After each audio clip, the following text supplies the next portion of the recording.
Everything changed but the motivation. City to city, the same song who on the station.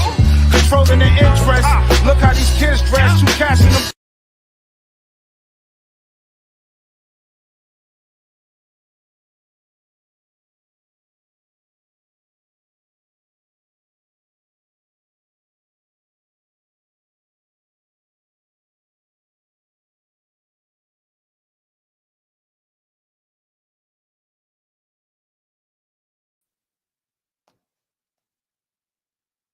I know.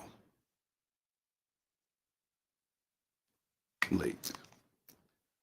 Just a little bit. But nonetheless, we're here. Let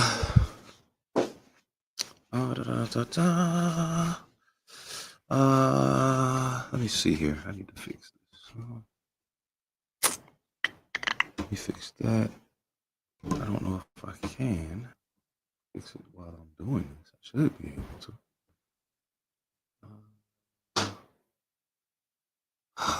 This is about to piss me off. Fuck it. It is what it is.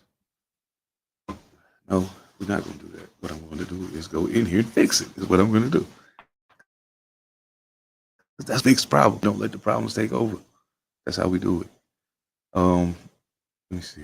Oh, you know what? I just realized that's on. So it's getting ready to cause a problem. Oh, if y'all ain't noticed, I'm not at home. I'm out of town right now. You know, making it do what it do. Family business, all that good stuff. It's not even on. So what's the problem? That's interesting. I'm trying to see if I can fix it for Rumble. We're having some technical issues here with the Rumble side of things. And we got a good number of people that watch us over there, so I want to make sure that this is everything is on point. You know what I'm saying? Not sure where the guys are.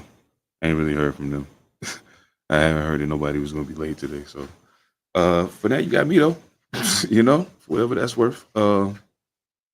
If I can't fix this here.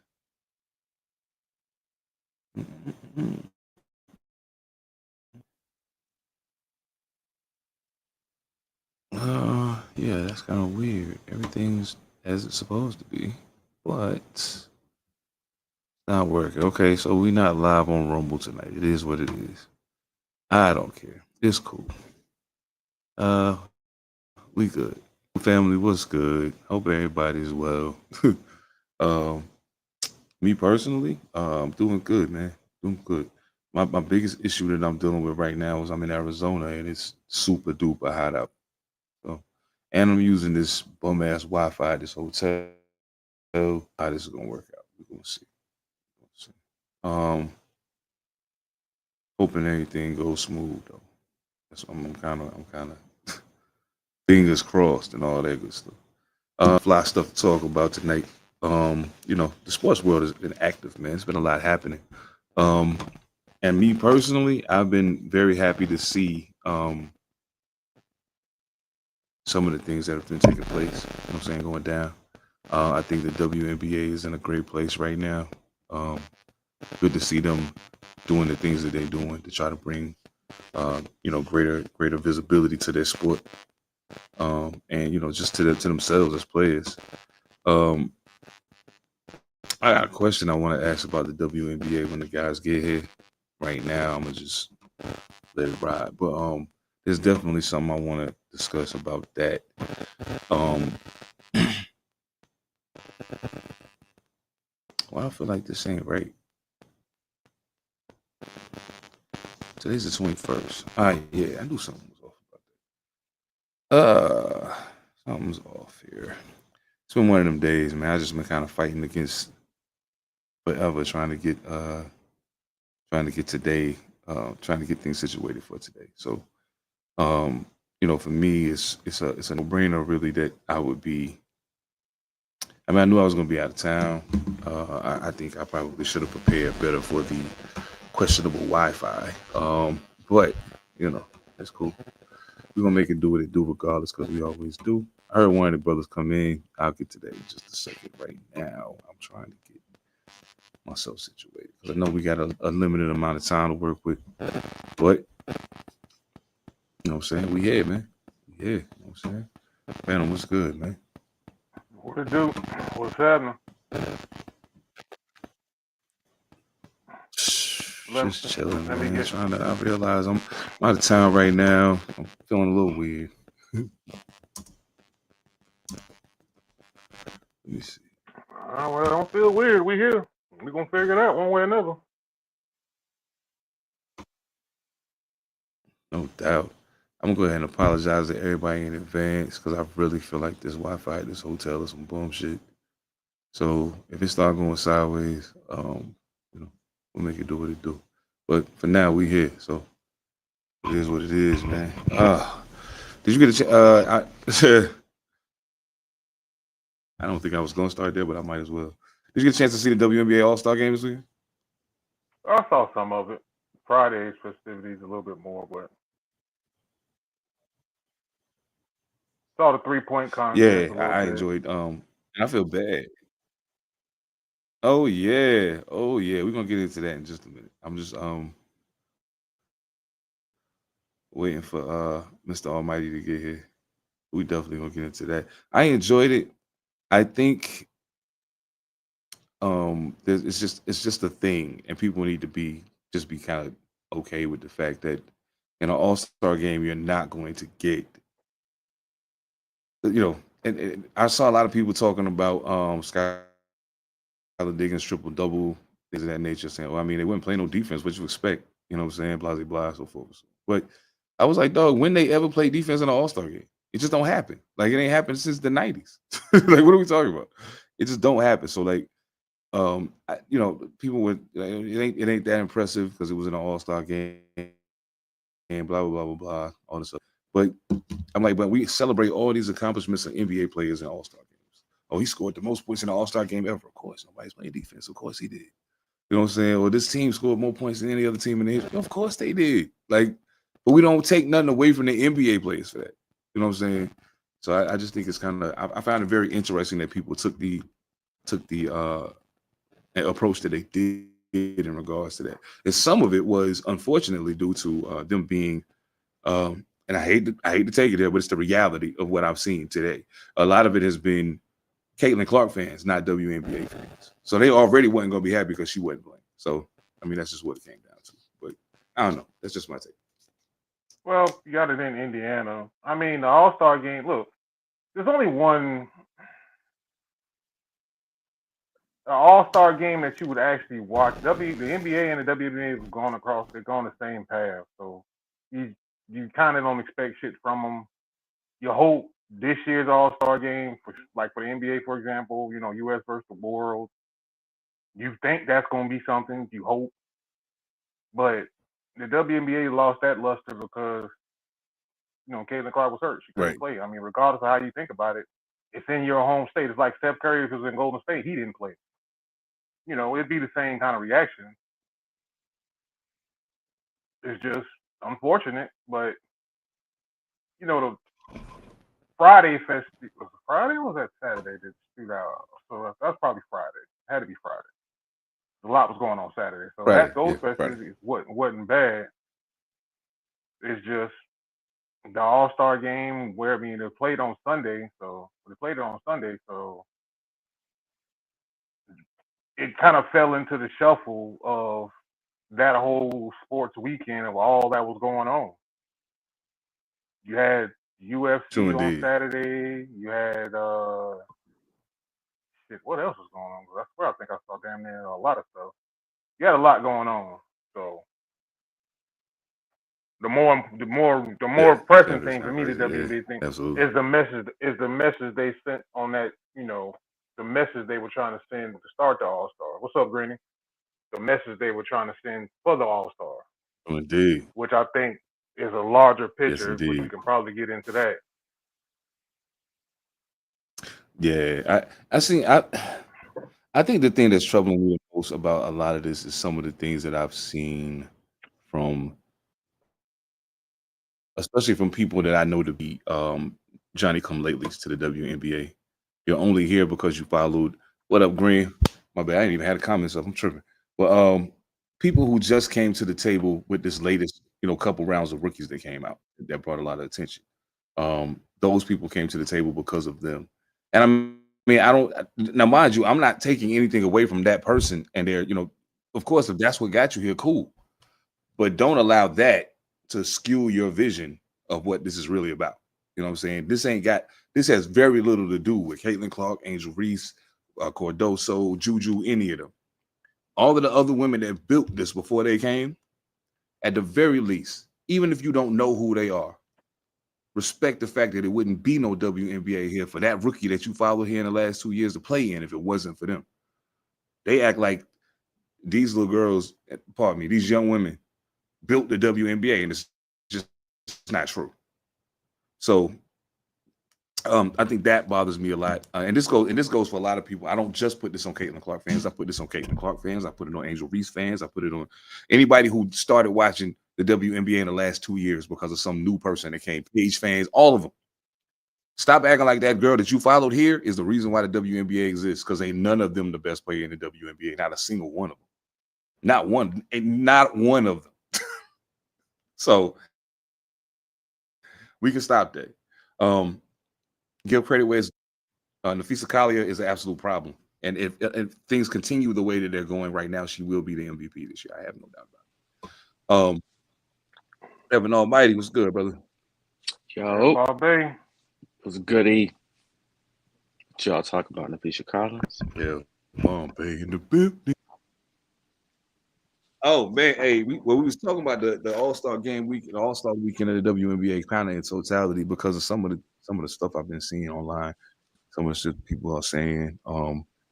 It's people that literally, after they found out that Caitlin Clark wasn't playing on Friday, they found out Thursday probably that Caitlin Clark wasn't playing, and immediately the comments started. Oh well, I guess I won't be watching now.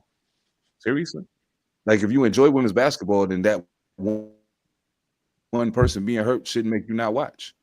What are we talking about? That shouldn't make you not want to watch it. If anything, it should give you an open opportunity to see what else you've been missing. You know what I'm saying? But I'm gonna say something. I say that people take this shit the wrong way every time I say it, but at this juncture, I really don't give a fuck. There's nothing wrong with being a fan of a player. I know some people who are fans of players, so whatever team that player goes to, that's their team while their player is there. Cool. This is what it is. I get it.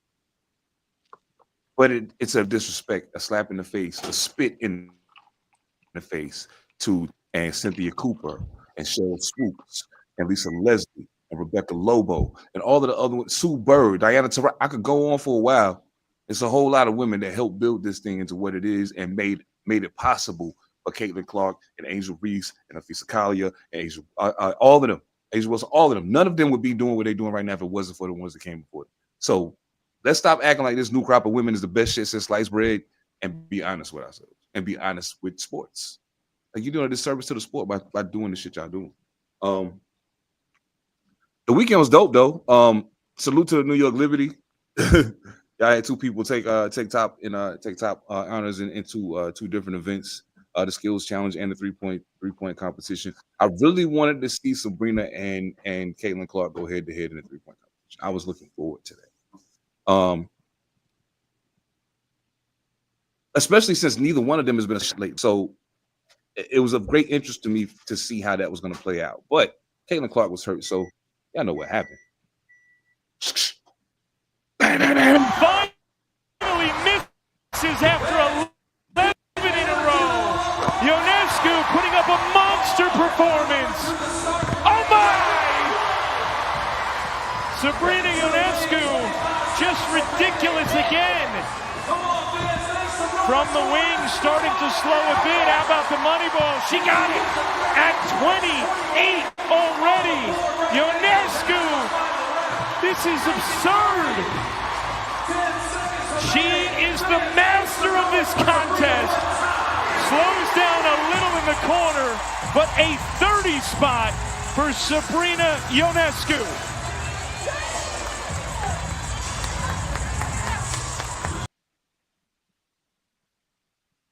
Congratulations, Sabrina. Congratulations. For the win. Hey, stop playing that. Stop playing that. Stop playing that. We seen her do it already. Stop. Congratulations, Sabrina. Hey, as a matter of fact, the flyest shit in the world to me was she won, and there's somebody else on their team who participated and was somebody else, a rookie who participated was very afraid. Yes. And she was very scared. Everybody could tell she was really nervous, so she didn't perform. But you know what I'm saying. But Sabrina was like, "Hey, don't trip. I'm gonna just share the prize money with you. You know what I'm saying? I'll split it with you. It's cool." Oh, I was like, "Yo, that's fly, man. That's fly." Like, when the last time you heard somebody in the NBA do something like that? Them cats is not trying to hear that shit. Oh shit, they are not trying to hear that shit. Yeah. Hey, bro, what's up? So, bro, you Sabrina gotta think about it. So she gave Sonya Citron half of her prize money. Oh, that's dope. What's that? You gotta think about it though, bro. What's happening in WNBA is already happening in NBA. It's just finally now it's happening. The old guard that helped build the NBA starts to get forgotten, just like the old guard in WNBA starts to be forgotten because of the change of the times. And we're old enough to kind of remember the WNBA back in the day, whereas the younger fans who think, right or wrong, LeBron is the GOAT over Michael, they didn't see Michael play or whatever, same things happening. It happens in the WNBA, happens in the NBA. It really does.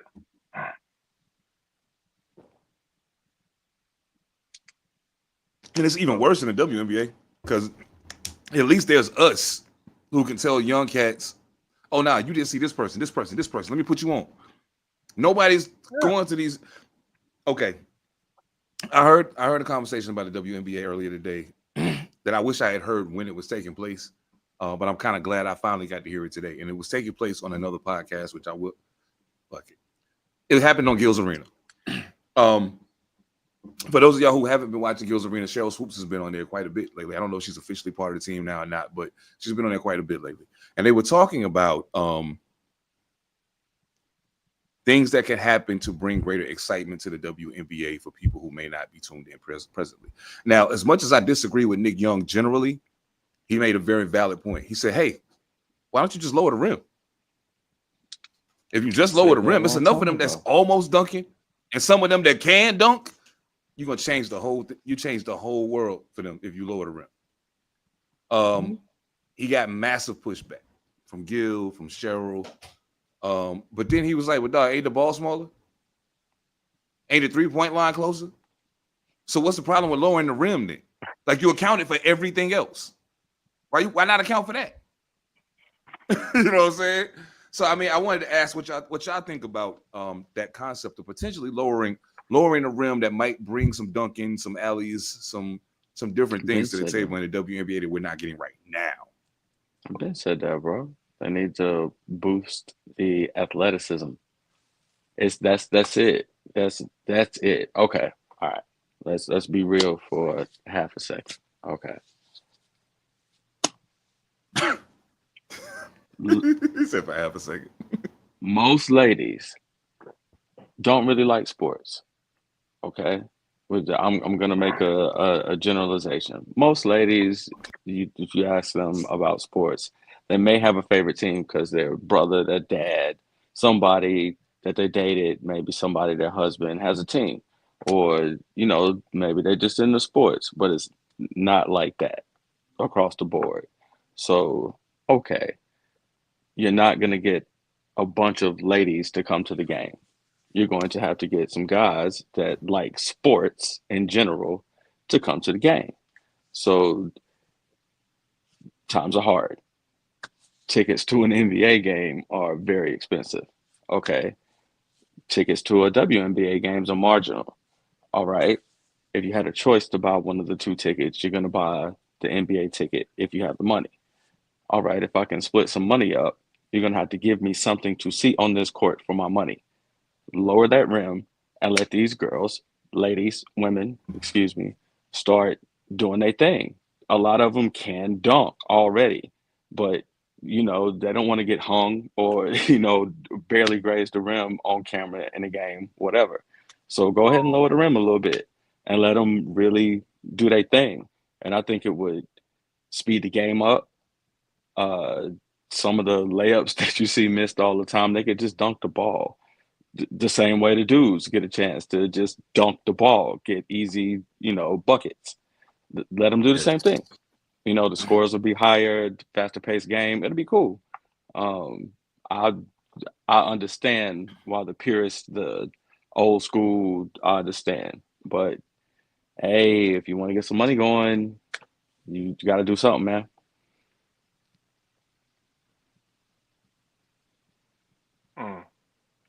I don't That's real. push back Salute on. the stud I boys too don't while push. we at it.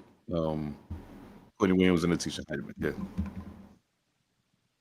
I don't push back on lowering the rim. I think it, becomes more of a novel. It becomes less of a novelty when you get a Brittany Griner dunking or Candace Parker dunking. That helps. Here's something I'm gonna throw at y'all though, and I'm thinking this may or may not do what it's gonna do, but it's the new TV deal that's coming down the pipe the next year, which the pay us what you owe thing kind of kicked in also. What's that gonna look like? Because it's a $200 million pay. It's a $200 million TV deal, which you lop off $50 million of that off the top because they lost $50 million for 2024. So contracts go up, they stay in the green, and does this trend continue to keep going where it becomes more profitable going into it? Because the lowering the rim thing to me is just a part of it, and it's also like, well, hell, when they added the 3-point line to the NBA, it was thought of as a novelty at first, but look at where it is now. Oh yeah, that's real shit. I mean, think about it like this right here. I got one for you. Lowering the rim, women's off. Yeah, you can possibly have a female dunk contest. But usually when like Malcolm says, it is exciting to see a lady dunk on a 10-foot rim. But honestly, when they do dunk on a 10-foot rim, they don't like one of us can dunk on a 10-foot rim. Not like Vince Carter can dunk on a 10-foot rim. And that's the reason that we buy the NBA ticket, is because Vince Carter be dunking on the rim from the rafters. So it's impressive. And we go watch that. Did y'all see the young girl? I'm gonna get some footage for her for the next pod. Young girl, I think she's like 17. She dunking like she ain't doing no regular dunking. Like she ain't grazing the rim. Nah, she's like she got like hang nuts. time. Yeah, she got hang time. I saw that. Salute I gotta remember her name. I'm gonna have some footage for her next pod, y'all. I promise you. I got you. Shout out to Philly. Shout out to Philly. No doubt. A salute to Nafisa Collier, who, again, I'm going to say it again. If everything continues the way it is, should be the WNBA MVP this year. Her team that she chose won the All-Star game and set a record for the most points scored in an All-Star game. I mean, mind you, All-Star games are dog. And I was just telling Phantom this. I don't understand how people find it. Like, y'all go out of y'all way to complain about no defense in the WNBA All-Sar game, and that's why she scored so many points, and that's why Skylar Diggins got a triple-double. Dog, they don't play defense in the NBA All-Star game either. You don't say nothing about that. Let them women have fun. They just out there doing their thing. But Nafisa Collier's team did beat Caitlin Clark's team 151-131. Nafisa Collier did set an All-Star game scoring record. What was it, 36 points? I think it was 36 points. She was. I know she was 36 points. Yes, she was 13 of 16 from the field. Skylar Diggins set a record for the most assists in the All-Star game with 12, as well as mentioned previously, having a triple-double. I think they are two of the biggest winners from the weekend. Salute the stud buds, Lynx guards, Courtney Williams and Letitia Heidemann. They have a podcast type thing behind the scenes situation that they're doing with the WNBA, and they had great footage and stuff going on all weekend. It was absolutely amazing. And salute to Unrivaled. Unrivaled is, if y'all are not hip to Unrivaled, that's the winter league that the women play in. That was actually co-founded by, I think it was Nafisa Collier and Kelsey Plum, I think. I'm not mistaken. They were co-founders of the league. Oh no, it was Brianna Stewart. It was Brianna Stewart, not Kelsey. So a lot of the ladies in college right now, Flau'jae, a lot of them came to WNBA All-Star Weekend. And they were invited there by Unrivaled. And a lot of them were saying, hey, the WNBA is getting crowded. It's a lot going on with a lot of that's actually something I'm not even going to say that yet because I'm about to ask y'all about that in just a second. But that it is opening the door to showing that Unrivaled will be a league to continue to exist. And I watched a few Unrivaled games last season. They did really, really well. I enjoyed watching the games. In some cases, they have a little more leeway than they do in the WNBA because players started the league. So, yeah, man, salute to Unrivaled, salute to the WNBA. Here's the question, though. First, before I even say this, Angel Reese, keep doing what you're doing, please. I'm very happy for you. But her homie that came in, Elisa Pili, was released. She was waived by Minnesota. It's becoming somewhat of an epidemic of high draft picks in the WNBA not making the cut. Some people feel it's because it's not enough teams. Some people feel it's just maybe they highlighting the wrong people. The draft process is poor, whatever the case may be. But it has become an ongoing thing. Not really sure what to make of it, but how do you see it? Do you think either of those things are contributing to us seeing so many high draft picks in the WNBA being released from the teams that drafted?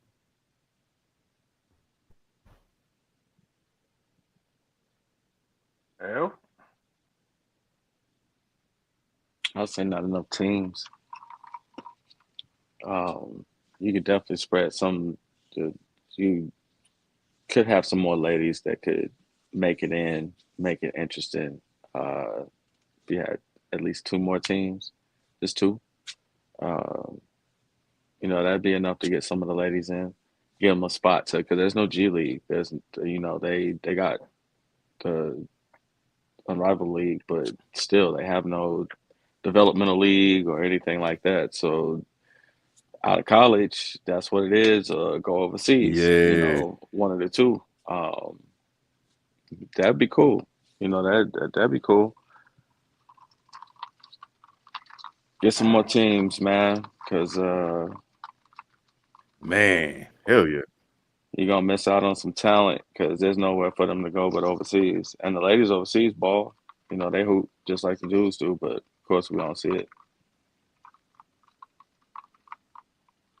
I think overseas. Oh man. I don't know. Malcolm. No. Go ahead. Yeah, I don't think you need to It's add gotta be a teams. crazy lag. Is it a lag?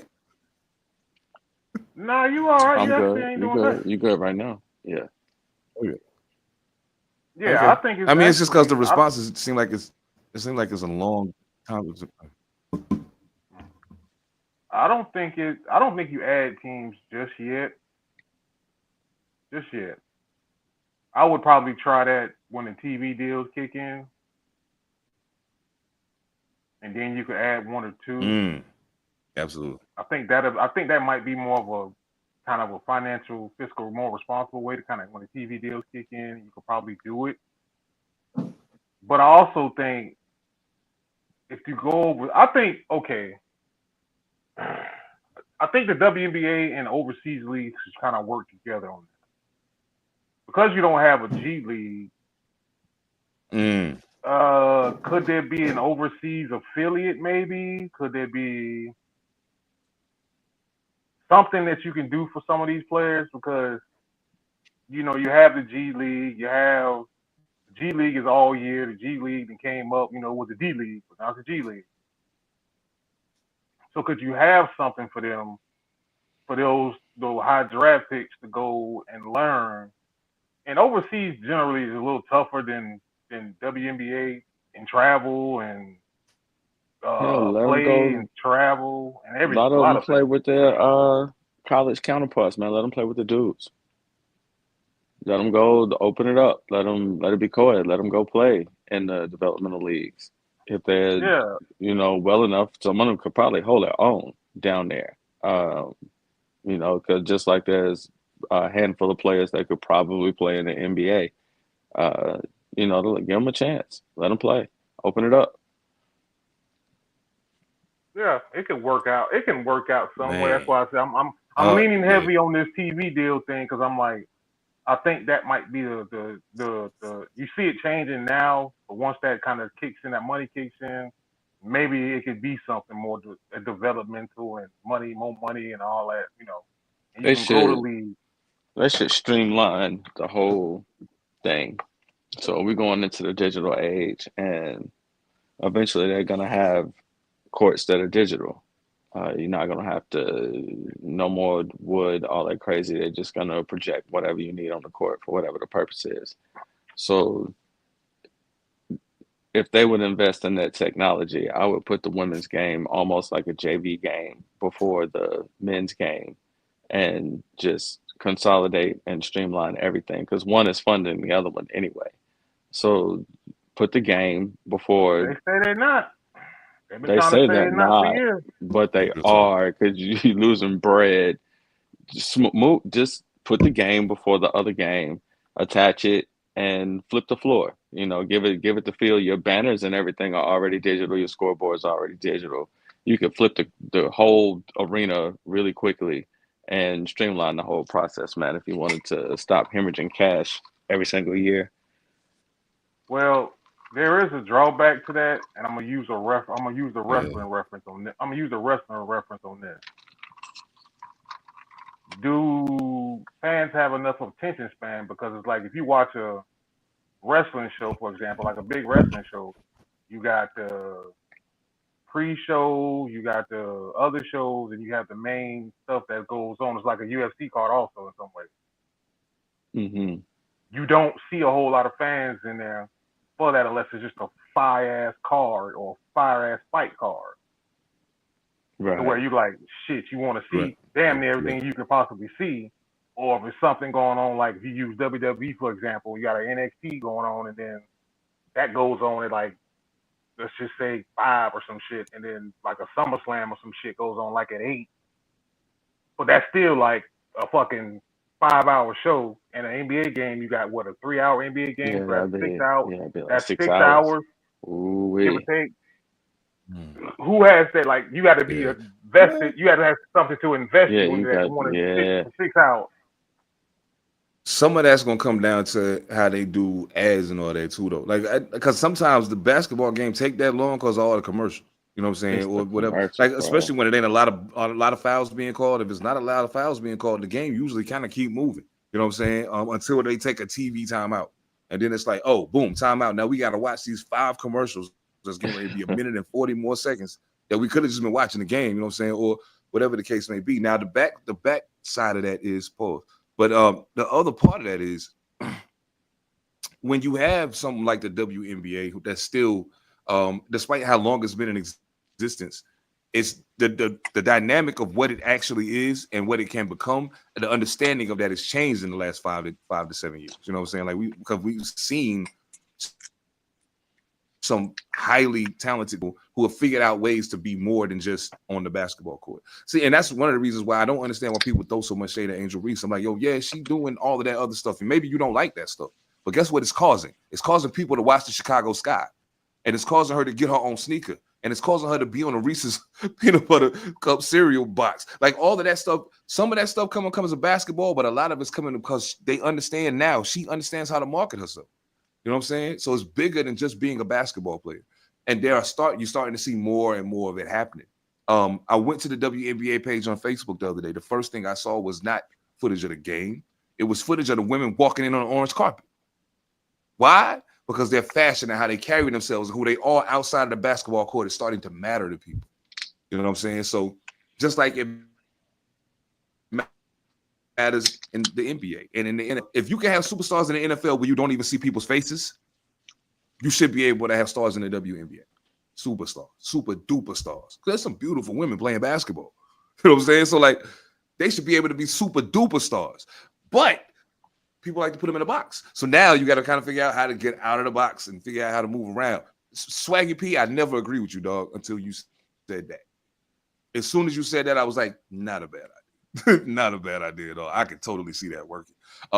Malcolm, her name is one of them. The so-called best woman dunker her name is Addison Bajorn. She's from Missouri. She's 6'1".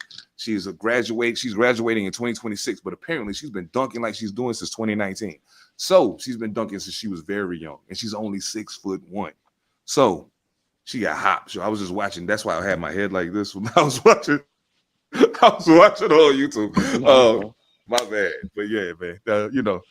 Salute to all the ladies in the dub, man. Like I'm loving what I'm seeing. Looking forward to seeing where it goes, man. Hey, Skylar Diggins, you know you have a very special place in my heart. Congratulations on your triple-double. Thank you for carrying the Seattle Storm on your back. We appreciate you. We really do. We really do. Shut up. Leave me alone, man. You want to talk about a game that don't mean shit? Hey, We can talk about games that don't mean shit. I was with you years ago, dog, so I can't even hate. I was with you years ago. Hey, Candace retired, unfortunately. Yeah. You want to talk about a game that don't mean shit? The Hornets beat the Kings in the Summer League Championship. So, but I mean, yeah, they did though. I ain't gonna say so. It means that the Hornets beat the Kings when it didn't matter. Exactly. I'm sorry. Go ahead.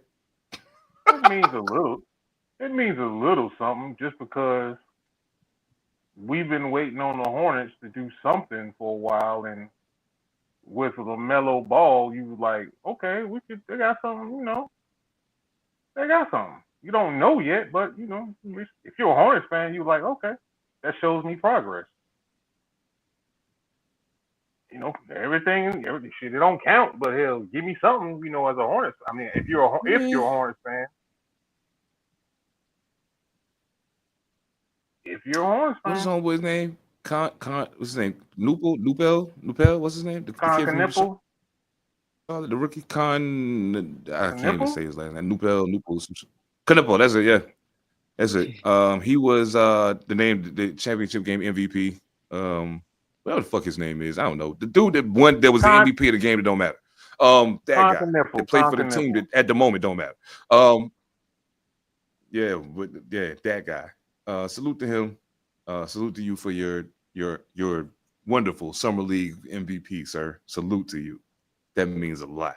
Not really, but anyway, let's talk about something in the NBA that does matter. Chris Paul has chosen to return to the Los Angeles Clippers for his 21st season of basketball. We're not gonna stop there. I'm gonna give you a couple things, and then we're gonna just kind of compile it all together. Chris Paul is returning to the Clippers. Damian Lillard is returning to the Trailblazers. And apparently, the Los Angeles Lakers are going to get Marcus Smart. Yeah. Yeah. I'm going to be honest, yo. The Marcus Smart thing don't move the needle for me as much as it would have 4 years ago. It don't. The last couple times I've seen him play, I just wasn't impressed. I was like, okay. Now, Green, I feel you. It's going to help in a couple of different ways. It's going to help in a couple of different ways. It's going to help in regards to the experience that he has. And I think that's going to help Luka and Austin Reeves to a degree. And the fact that even if he's not as quick as he used to be and he's not as much of a standout on defense as he used to be, the fact that he puts the effort in, maybe that becomes contagious and they all start to try a little harder. You know what I'm saying? At least you hope. Luka is a turnstile on defense. Luka is a turnstile on defense.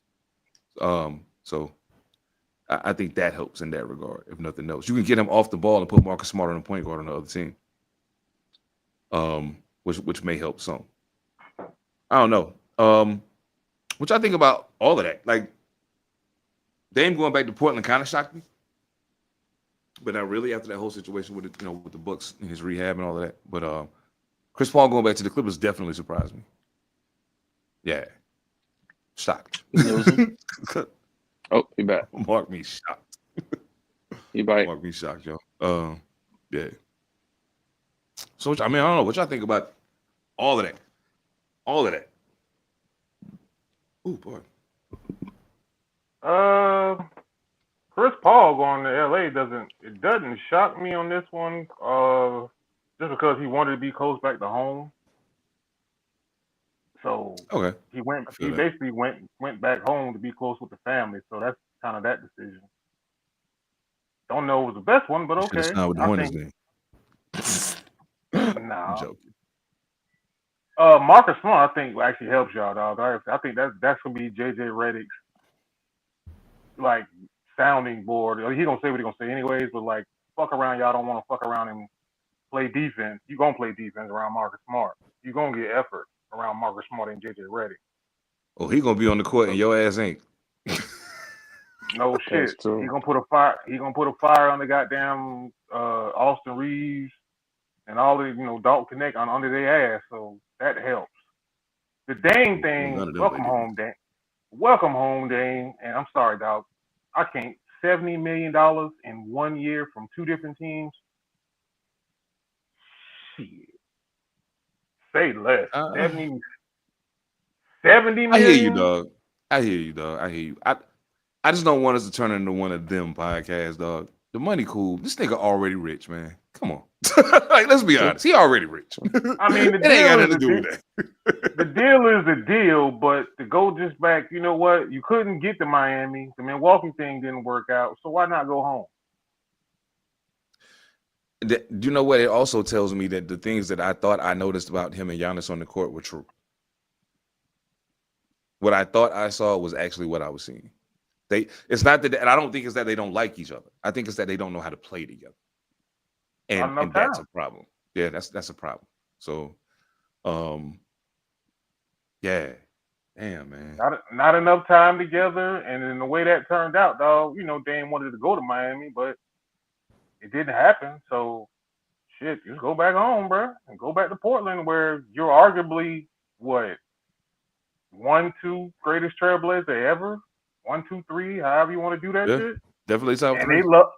They love your ass, and you love them. They didn't want you to go, but you left, and they understood. Hey, I'm trying to go win a championship. Try to see if I can get to one, and there was no, negativity.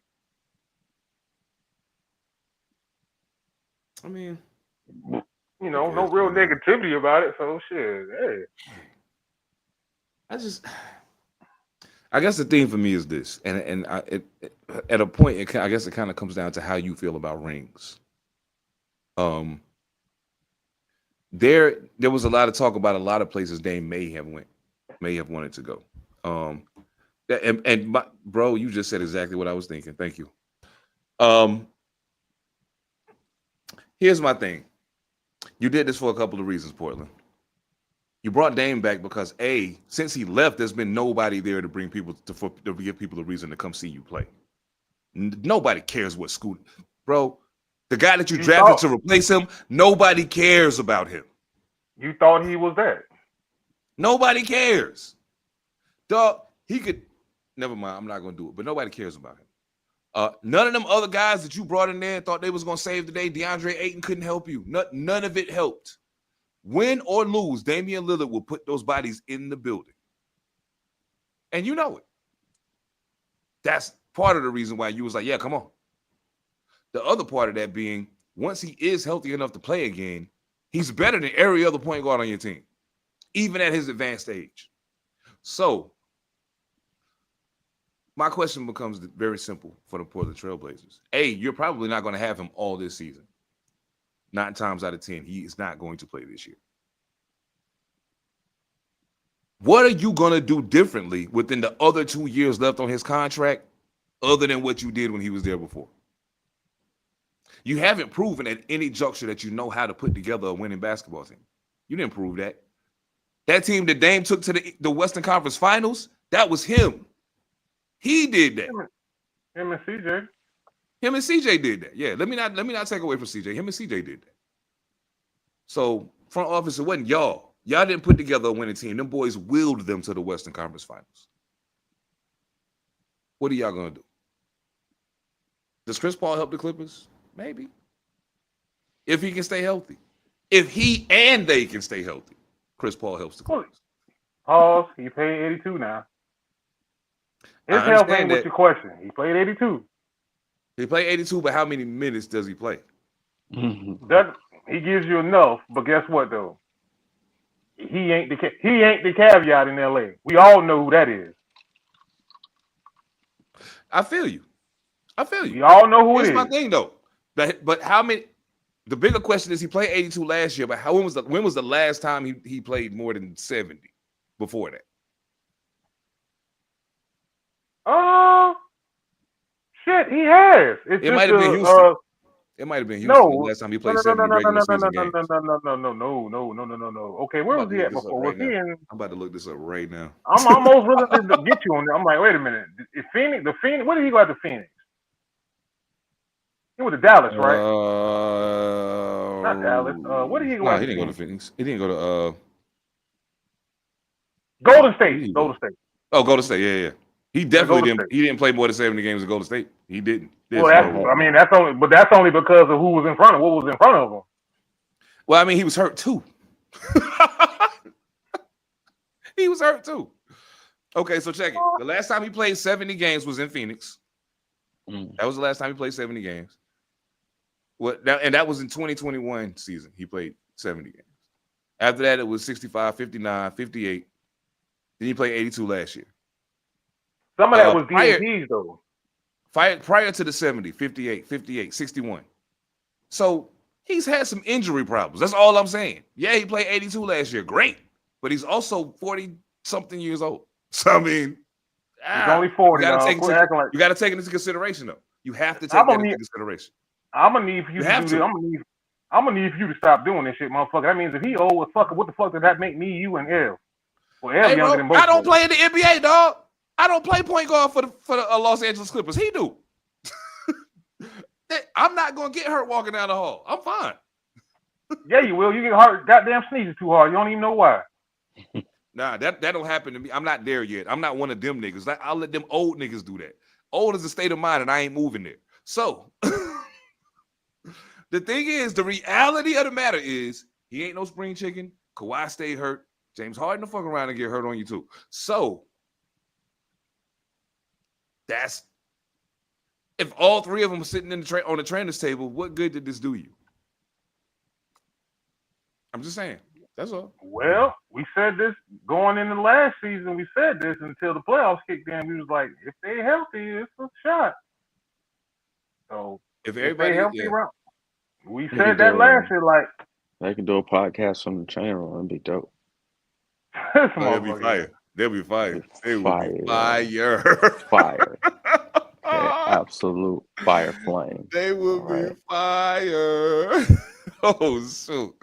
Hey, man, the Clippers Training Room Podcast starring Kawhi Leonard, James Harden, and Chris Paul. Yep, they can do like Kevin Hart cold take style. Yeah, cold take style like Kevin Hart, on the ice tub. I started 1, 2, and 3, all sitting in the training room. Oh shit. Well, Chris Paul probably ain't gonna be the starter anyway. I think they pretty settled on James Harden being their point guard at this point. So, and that makes sense. It makes sense. But I don't know. It'll be cool to see it play out well. I'm just not convinced 130,000% that it will. Somebody just had surgery. Who was that? Somebody just had surgery on their shoulder and they're not playing this year. Who the fuck was that? Will Levis, Tennessee Titans. Oh, that was it. Okay, I guess we're switching gears then. Fuck it, because Will Levis' job gone already. Like, I think his job's pretty much gone already. I do, however, think Will Levis is a serviceable backup for somebody. Like, too much goddamn mayonnaise. Sorry, I had to get it. I had to say it. Oh shit! I knew somebody else. It's real shit though. It's real shit though.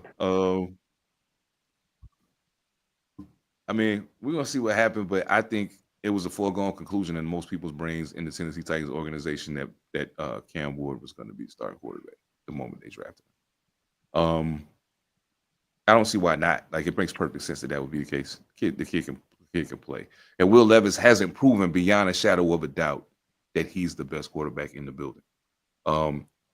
There was even questions when they let Malik Willis leave about whether or not that was a good idea. So I wasn't asking them questions, but some people were.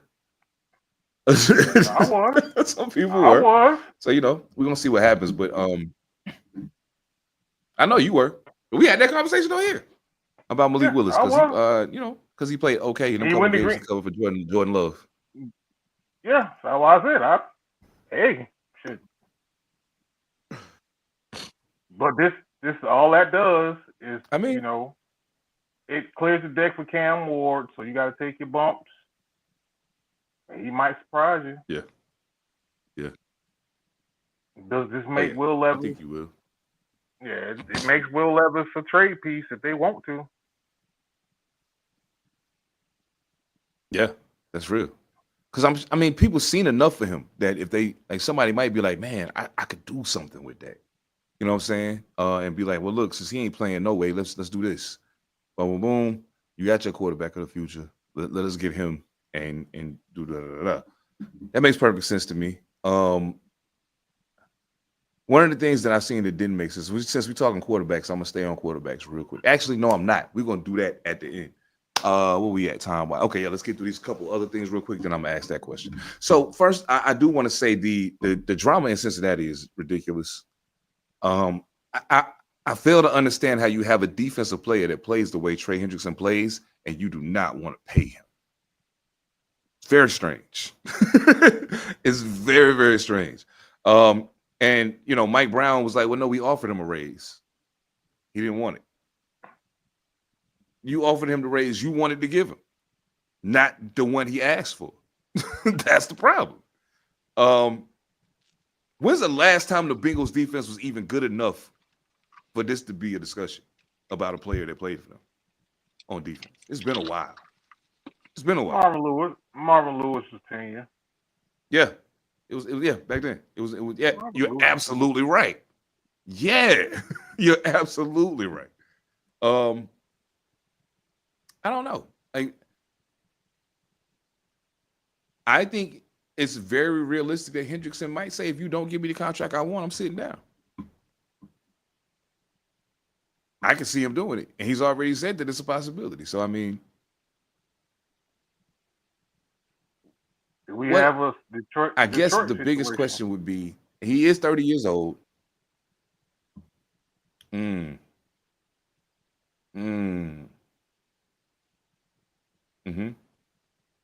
Yeah.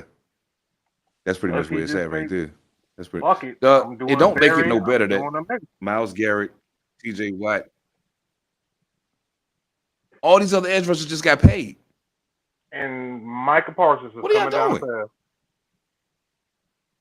path. You better pay him before Micah get paid. Because once Micah get that money, he about to get. Oh yeah. TJ just got 3 for 100. Market reset. You feel me? Just got a. Did you see what JJ said? No. He ain't paying for JJ said, this motherfucker better not never let me reach for my wallet at dinner again. Ever. I say that shit too. My brother get that. I love it. Hey, JJ made a total of $112 million in his career. Yep. This motherfucker got 130 just now. For 3 years. And he already been getting paid. So Big bro, you sign for that much, you get a couple $1 million, big bro. I don't give a fuck what we are, partner. I ain't paying for shit when I'm around you. You know that the Bengals might want to stop playing, especially when they also got Shamar Stewart blowing in the wind right now, who has not signed his contract yet. So you're seriously putting your defense at a disadvantage by having two of definitely your best edge rusher and your hopeful best edge rusher of the future in jeopardy by not. And it's a language problem for Shamar Stewart, because at this juncture his contract can't be any more than a certain amount. You know what I'm saying? So it's just the language, and by asking for what he's asking for. I don't think it's unfair. You know what I'm saying? I think it's been a couple of times that we've seen this happen, where it's kind of like, yeah, you want to give me these incentives to potentially make more money, but you can control the slider to determine whether or not I even make that benchmark. So if I don't, you shouldn't be able to hold that against me. You know what I'm saying? I agree with that. I think he's trying to get. I'm not quite sure. I think he's trying to get it the way Travis Hunter got his. Mm-hmm. Because Travis Hunter's contract, rookie one, is fully guaranteed. Fully guaranteed. Like, they ain't got to pick up the fucking fifth-year option type of shit. I think his shit is fully. I think he pulled a Kirk Cousins on the rookie deal. Just within the rookie scale. I think. Now, Mike Brown, you fucked up because you said to the press while you was talking to them that the negotiations with Shamar Stewart have come to a point of, and you even said this is a word I shouldn't say, but come to a point of silliness. And I'm like, I don't think it's silly when you're talking about this young man considering his future. You know what I'm saying? Like he get ready to come make a whole lot of money for y'all. He gonna make a lot of money too. But let's not ever confuse ourselves into thinking that the players get anything close to what y'all get. We talking about, oh my God, this person making $40 million a year. Well, if they can afford to pay you $40 million a year and still pay everybody else, how much money are they making exactly? Like, let's be honest about what's happening. So instead of all this haggling around little bum ass words, get a kid what he asking for and keep going. You still gonna win. Regardless, you still win. So I don't know, man. It's crazy. It's crazy to me. I'll never understand the concept behind those type of disagreements. Nah. So to Phillip Rivers, who actually officially retired today, 4 years after he retired. He literally never turned in the papers. Like, he said he was retiring, but he could have still came back and played. So like, he officially retired today as a LA Charger. Salute to Phillip Rivers, man. He's definitely one of my favorite quarterbacks. Like, I used to love to watch Phillip Rivers play. Wow, that's crazy when you think about it. They're still going down the list of the NFL Top 100, and I think that it's kind of.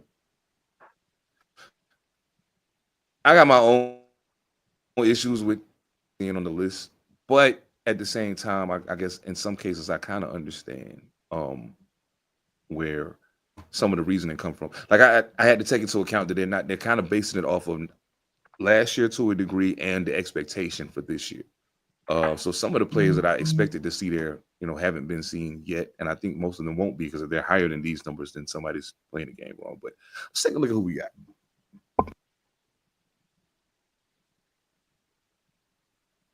Yo, this is tangible pain, but first poetry penned by a prophet raging. Now let the madness begin, you silly bird. My ruckus rocking this. This is boot camp. Brainstorming torrential bars of pain spoken by the brave King umbrella and leave your crew damn. Forever be no food stamps. Who you know do it better than Bunch? You say the name. I'll abort them niggas crawling to safety. Should use caution. We have them like feeling it right. We riding tonight. Another body bag on sight. We do it to death. Who true is to say?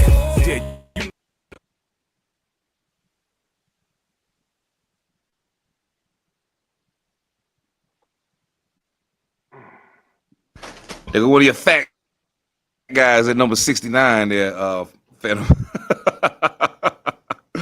Jordan. Yeah, that Philadelphia Eagles offensive line is something special. It is something special. Yeah, he's number 69. 69. Okay, Yeah. you said that shit like that was a motherfucking compliment. Khalil Mack. You said that shit like that was a compliment. I mean, the fact, realistically speaking, he's probably one of the least celebrated members of the Eagles offensive line. So I was shocked to see him there. That was me, Malcolm. That was me. Oh man. I rap a little bit, you know what I'm saying? When I'm not doing podcasting. I see B-Wags made the list. Frankie Louvu still hurts to lose him. God damn, it still hurts to lose him. Yes, indeed. Sam Darnold. Yes, if we're just basing off of last year, Sam Darnold. That one shocked me. That one shocked me. You got to go up a little higher on that one. Just shock. basing this off of last. But that also thinks I don't think so. I think they got him right where he belong. As a matter of fact, I'm shocked to see him there. But I mean, it is what it is, I guess. It is what it is. You know what I'm saying? And I always say I'm shocked to see him there because, like, let's think about something. He's in the NFC West now, right? So he's in the division with Kyler Murray, Matthew Stafford, and Brock Purdy. Okay. So unless all three of them are in the top 100 and higher ranked than him, then it makes it a little strange that he's there. I'm like, I don't know that he's necessarily better than either one of them. Honestly, I don't know that he's better than any one of them. So, who? Who you talking about? Who is Sam? Okay? Out of those three, is Sam Darnold better than Matt Stafford? No, I don't think so. Is he better than Matt Stafford? No. No, I said no. I don't think so. And realistically speaking, he's bigger and more like prototypically built. But I don't necessarily think he's better than Kyler Murray. He's just more classically quarterback constructed, in my personal opinion. Yeah, well, let's look at their passing numbers from last year and let's see what that looked like. Let's look at the passing numbers from last year and see what that looked like. Hold on. Let's see what that looked like. We can have that conversation absolutely, because I'm just not convinced. Okay. I need to screenshot that so I don't lose it, because I forget, because my brain is, because I smoke a lot of weed. Like I'm out of town. I'm in a hotel right now, so that's why I ain't smoking but weed as soon as this is over. Oh man. We ain't talking. Okay, so as of last season, okay. I mean, we can base it on last year. I don't got a problem with that.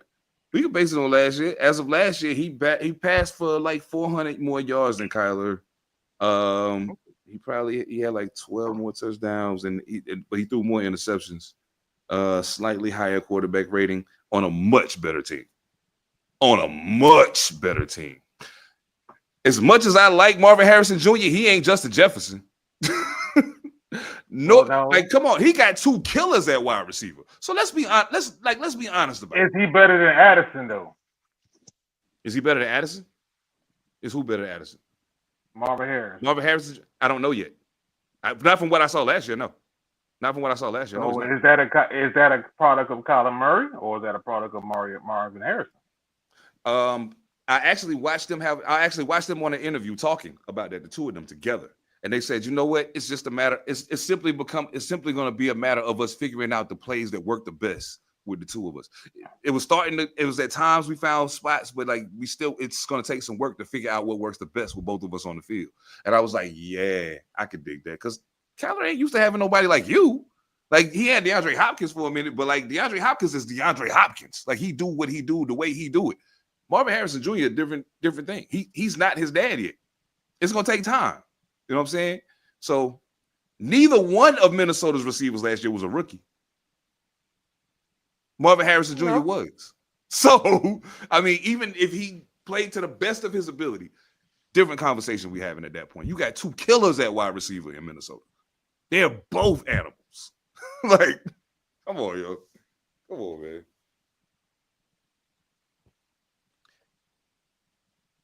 That's all I'm saying. I'm just saying all I said was I won't necessarily say he's better. I'm not saying he ain't. I'm just saying I can't point blank say he's better. I can say he had a good season last year. I can't say that he's better. That's all I'm saying. I'm just asking. I seen Kyler Murray do some shit Sam Darnold will never do. So I'm just saying. Yeah. That's all I'm saying. That is all I'm saying. And who else who else is that? Who else is that? Brock Purdy? You know what you're really asking? This is what you're really asking without even asking it. Or you're really saying it. It's Kevin O'Connell. Kevin O'Connell's that dude as a coach.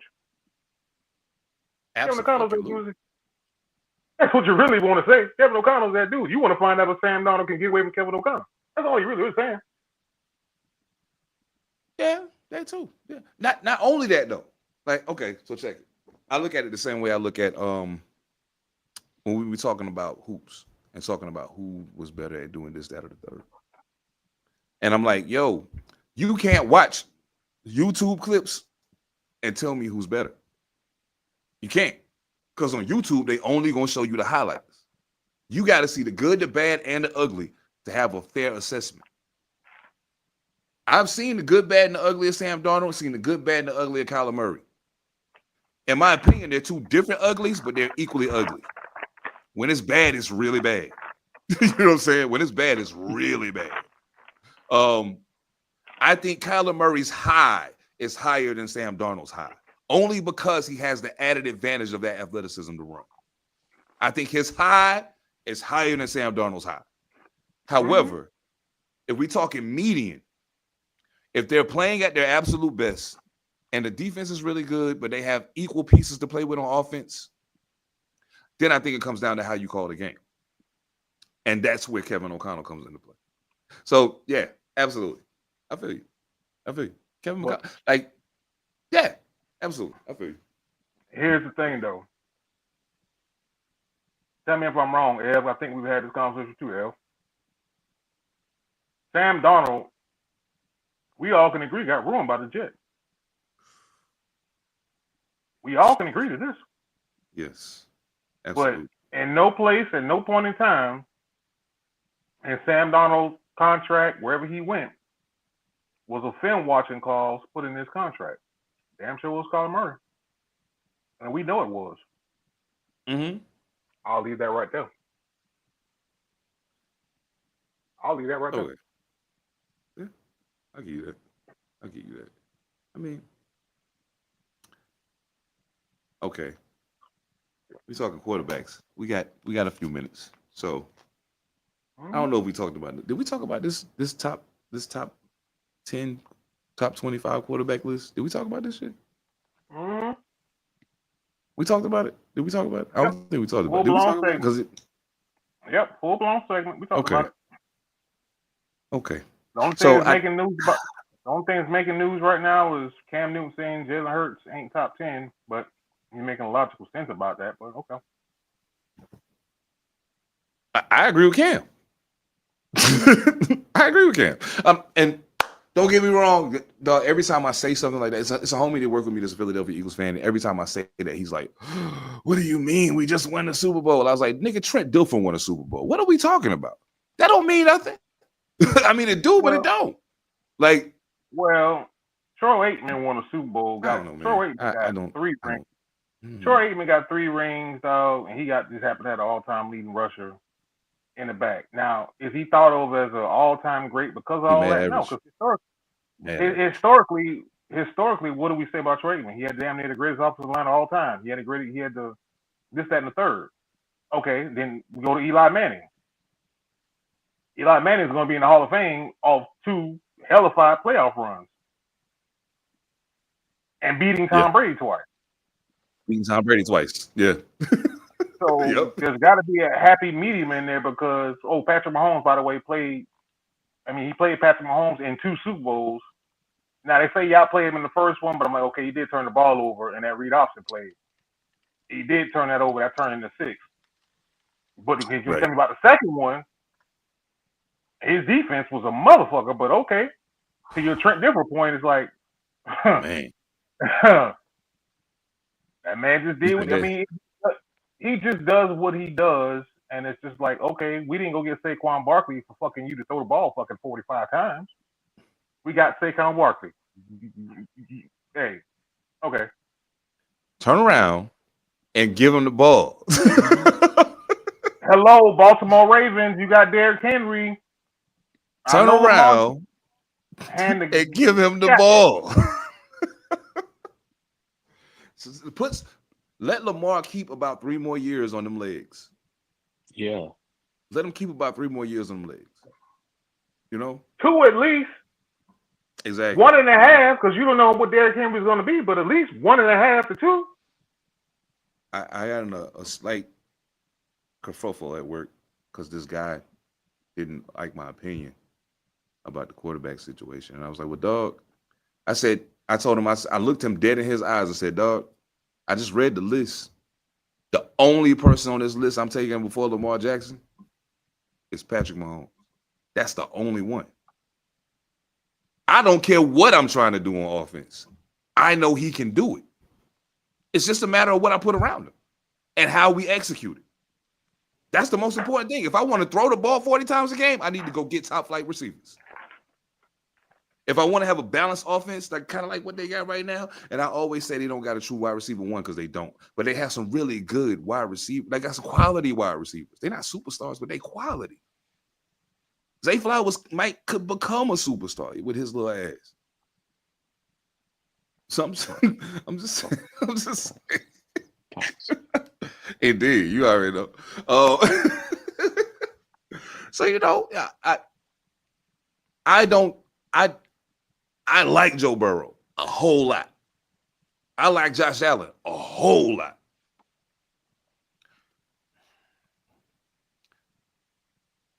Nah. Dog, the Joe Burrow conversation is a sticky one. It is. It's a sticky one. He's the only person that makes it tricky for me. He's the only one that makes it tricky for me. Yeah. You ain't lying. Joe just, I don't know. Joe, I think we all can agree Joe's from Wakanda. But true indeed. Josh is too. Shit. Why you bullshit? I think we can agree. But Joe is I don't even know how to describe it or put it together. Joe is like Hitman. I don't know if you ever played the game Hitman. Joe is like Hitman, and Josh Allen is like a white Kratos sometimes. I don't know how to fucking put it, but yeah, he's like Hitman. Like the motherfucker just walks through there and just like, all right, well, cool. Man, that's yeah. I mean, Joe make it difficult because he is that, and you can't take that from him. Like he's that. He's been that. You know what I'm saying? He's shown and proven that it wasn't a hoax. What happened in college? It wasn't just some lucky move. Like he really is that dude. And I appreciate it. I appreciate Joe Burrow for who he is and what he does and what he's really great at. And again, to me, this comes down to preference, personal preference. It's much like, as I was telling Ev before, it's much like the conversation I have with people about power forwards in the NBA. It's the same thing. Like, I don't disagree with you saying Tim Duncan, if that's what you say. I don't agree with that at all. I don't disagree with that at all. He just ain't my number one. That's all. He like 1B for me. It ain't even like he number 2. He's like 1B. He just ain't 1A for me. And it's only because of my personal preference for how I like to see people play. That's really what it comes down to. So with Joe Burrow, man, he's crazy. He's crazy. But again, he got Jamar Chase and T. Higgins, and at a point had Tyler Boyd as well. It's like we can't take that out of the equation too. Like it ain't like you throwing the fucking plumbers. You playing to a dude who might possibly be him and JJ kind of bumping heads to see who the guy right now. You know what I'm saying? So, hey, we got one more, don't we? Do we? What I forget? I forgot something, didn't I? What you got? You say he's gonna ask a question, but if you're not gonna ask that question, then we're going to training camp. Training camp officially starts for most of us Monday and Tuesday to Wednesday. Yes. Give or take where you report. So. Yes. I'll ask it. Please do. I'll ask it then, since we're gonna get out of here on this one. All right, what y'all looking for training camp? What's your expectations? Just in general, you got Raiders, Giants, and Panthers. El, you can go ahead with the Giants because you got the Giants. And I know yours is the most complicated out of all of ours. We're gonna start Russell.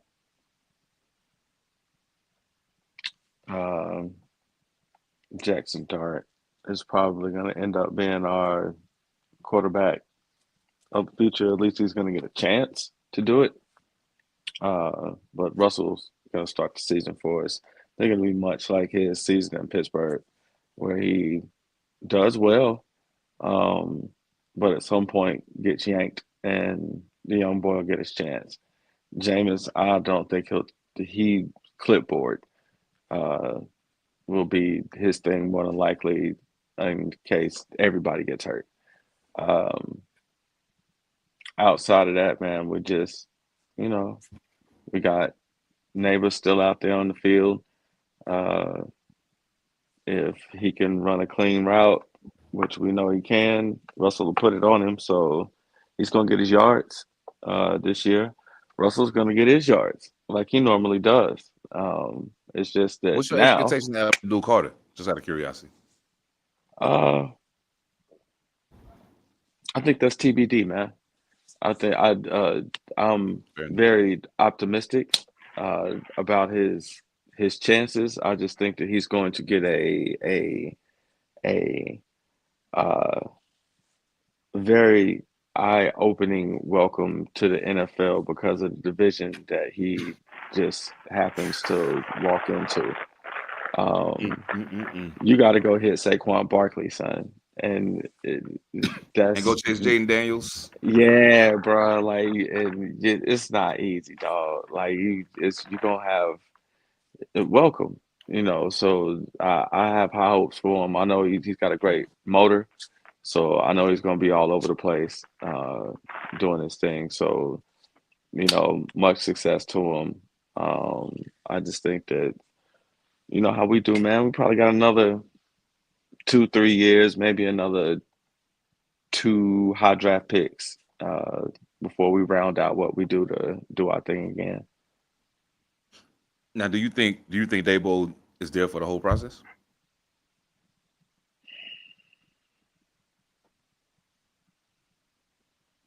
You know how finicky it is in New York, man. Yeah, that's why I asked.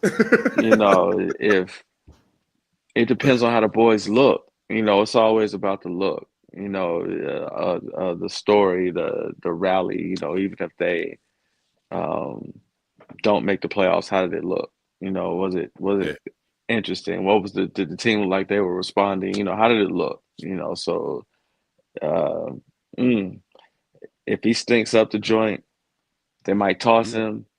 If they're competitive, it might be all good. And what you just said also go back to something you said previously. Like I think it was last pod. Same thing about New York being finicky and how does it look? I think that's what got Robert Saleh bagged. It didn't look good. Like it didn't look they good. weren't winning, but it didn't even look good. Yeah, it didn't look good. You know what I'm saying? So that was a big part of the problem. For sure. Man, what you got? What you got, fam? I'm gonna go ahead and say this though. I think the defense would be a whole lot better, dog. I think Burnsy and Fat Boys in the middle. I think it'll help Abdul Carter's adjustment because Burnsy's solid, dog. I never wanted him to leave Carolina, but Burnsy's solid, and I think that'll help y'all. Now, I would ask who would you want to start, but who would you want to start? QB? Yeah, who would you want? Who do you want Dart to start, or do you want Russell to start? Russell. Okay, well, give me a stable offense. I think the defense will be good. I think that the problem will be that they'll be on the field all the time, or more than they should be, with the makeup of the division and who we got to play. I think they'll be on the field a lot. We got to score points, and that just ain't not when we need it. Ain't been our thing.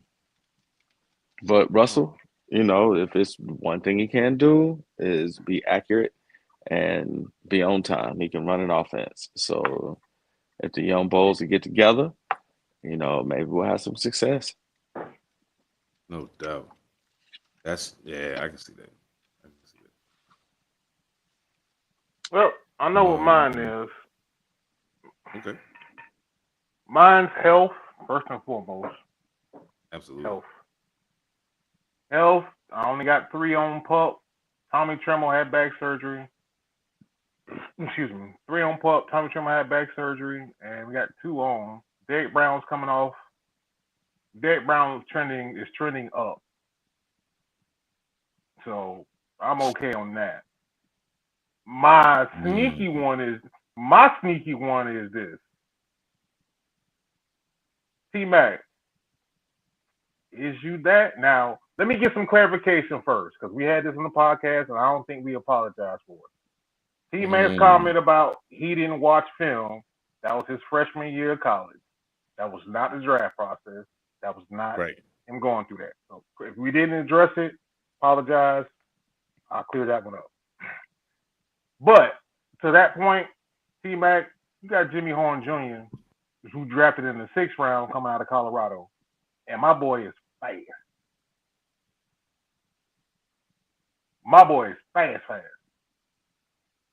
So I would love to see what that looks like.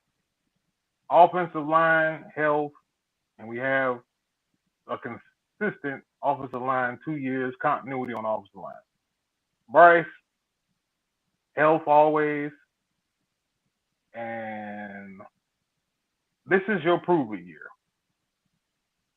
And the only reason why I'm saying it's your prove it year because this is year 3, and now you're in line for a bag in year 3. Now, to piss off Sales, I'm gonna go ahead and piss you off a little bit. Hunter Renfro, welcome back to the Carolinas. I know you had Crohn's disease and everything else, with a dad looking like somebody white dad. So welcome. Bring him along slow. There you go. See, I don't even know why you act like that, but it's okay. It's okay. I'm I gonna get said this it. in. I gotta.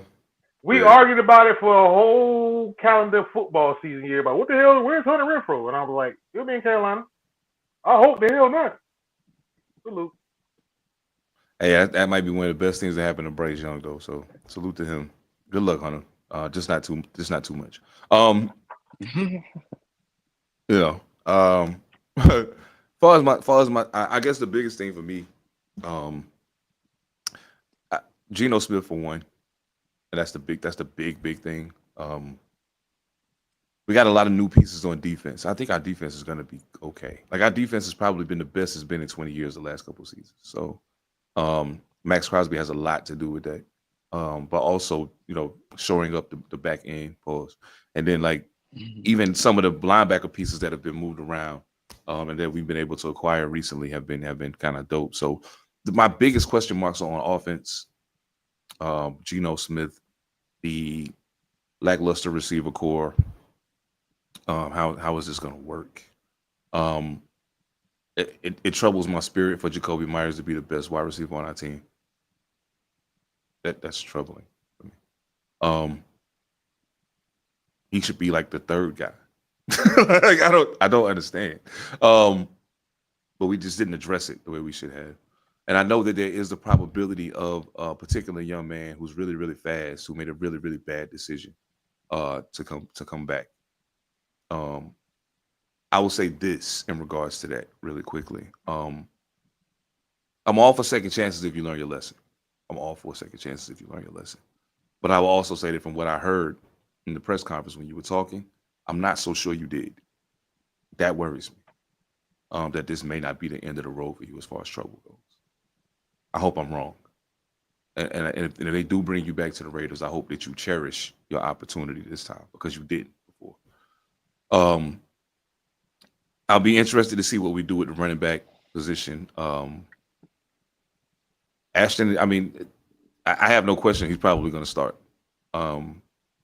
Just his skill set in and of itself is far and beyond better than everybody else that's still on the roster. Zamir White still, to me, is a quality running back, but he's not a starter if you have a bona fide starter. So, yeah, most of my questions are on offense and also with coaching. I got questions about Pete Carroll at this point. You know what I'm saying? There was a point where I felt weird saying that, but I don't feel weird saying it now. So we'll see. I think it's going to be okay. I think the biggest thing that's going to happen, the biggest thing people are going to have to remember is we're in the AFC West. So even with the improvements that we made, we're still the worst team in our division. Even with all of the improvements that we've made, we are still the worst team in our division. No questions asked. The Denver Broncos are better than us. The Los Angeles Chargers are better than us. The Kansas City Chiefs are definitely better than us. So no matter what happens, we're not going to the playoffs unless they have a rash of injuries on the other three teams. We're not going to the playoffs. All we can do is continue to improve. And I think we'll be better this year than we were last year. And I think we'll be better than next year than we were. But we're at least probably 3 years away from making the playoffs. So there, I said it. There, I said it. Oh man, I hate to admit it out loud, but I have to be real about it because nothing makes me feel worse in sports conversations than talking to delusional fans. I feel really bad for them. Like when I was talking to one of my guys, the Indiana Pacers fan, Tyrese Halliburton goes down. He sends me a text and says, "Hey, ain't no thing. Blah blah blah blah blah blah." I looked at the phone. I almost didn't respond to him, but I picked the phone up and I typed back, "Your ass is crazy. This is over. This is over. Yeah. Without him, you have no chance of beating them. Zero. Negative. Like, let's stop playing. It's not gonna happen." So I don't want to be that guy. I'm a realist. I understand we have a lot of growing still to do. We have a lot of improvements we have to make, and we just so happen to be in the same division as probably the most consistent football team in the last 10 years, or last 8 years at least. The fucking Kansas City Chiefs. They're good all the time. The Broncos are showed massive improvement last year. Their defense is incredible. Yeah, Bo Nix is gonna be on. Yeah. And let me also say, we got the worst quarterback in the division. I can't fight you on that one. We got the worst quarterback. The worst receiving core. Hold on, wait a minute. Bo Nix, Matthew Stafford, Geno Smith, Justin Herbert. Don't do it to yourself, bro. You about to make yourself sound crazy as fuck right now. Geno Smith ain't better than either one of them. He ain't better than either one of them. Stop playing, yo. Do we got to pull the numbers up? Like, what are we doing? Okay, no, we don't. Harbaugh is there with Justin, so therefore I'm like, Harbaugh is my caveat on that. Not just that. He had better numbers than you, and you had Jackson Smith and Jigba, Tyler Lockett, and DK Metcalf to throw the ball to. Justin Herbert was throwing the ball to a bunch of dudes, and I was like, who was that? Who was that again? Who caught that ball? Yeah, well, I had to think about it for a minute, but I was going to try it, but I was like, no, let me not even try it. No, they're going to think I'm fucking crazy. They're going to revoke my goddamn foot. Y'all going to revoke my football card. You're going to revoke my football card. But like, what the fuck? Hold up, bro. How you going to make this argument? Oh, man. Well, I got to get to this Panther Politics meeting so we can set up shop for Wednesday. I am out here in Arizona. It's hot as fuck, y'all. I just want y'all to know, Arizona, I think y'all are cool people. Y'all city is decent, Phoenix, but it's hot as shit out here. I am not surviving well. You see me? I attract all the heat, dog. Like, I'm not. It's crazy. But it's all right. It's going to be all right. Thank y'all so much for locking in with us, man. I hope you're not at the hotel my little cousin happened to be a manager at. I have to ask her. I hope you're not staying in that hotel. If it's in the hood, I ain't there. If it's in the hood, it's not in it. No, actually, it's not in the hood. I may have to ask that question. Like, wait a minute, where are you staying at? So I'm like, okay, where is she at? Oh, shoot. Hey, might have to make you some better arrangements if that's the case. Yeah, I'm gonna have some worries about this hotel that I'm staying at on the next episode. I can't talk while I'm staying here, but I got some words about this place while I'm staying. Yeah, y'all already know, man. Thank y'all, man. Malcolm Green, Mono, thanks for pulling back up, man. Good to see you back in here with us this week, man. Spread the word. Tell your people, pull up, man. It's only gonna get better from here. I don't know if y'all know who Buddy Crutchfield is. Buddy Crutchfield played for North Carolina Central University. He is a bona fide CIAA legend at free safety. He played for the Redskins when they were still the Redskins. I'm not being disrespectful. That was their name when he played for them. And he also happened to play football in high school with one of the hosts of this show, the one talking right now. But I talked to Buddy, and Buddy's going to be coming on to talk to us in a few weeks. So we're going to have a good solid interview with him. And I want to have an opportunity to talk to him about some of the expectations of CIAA players going to the NFL and how that shook out for him. You know what I'm saying? We got a couple other things cooking. We got some fly high school players that's going to be coming through. I ain't going to tell you who just yet, but we got some fly high school players coming through. Yeah, man, it's about to get real interesting. This is about to get super duper fun. Thank y'all so much for locking in with us every single Monday. Salute to the guys over at Panther Politics. I'm about to see y'all in just a minute. Monster Illicit, P7, and of course, Mojo Barnes. On behalf of the squad, salute to Echo Limitless, salute to Pretty Kings. On behalf of Phantom, Evan Almighty, I am Seven Da Pantha. We are All Purpose Podcast. Yeah, play the music, yo. Absolutely. Ew, fool. Everything changed but the motivation. City to city, the same song who on the station. controlling the interest. Look how these kids dress, you cashing them.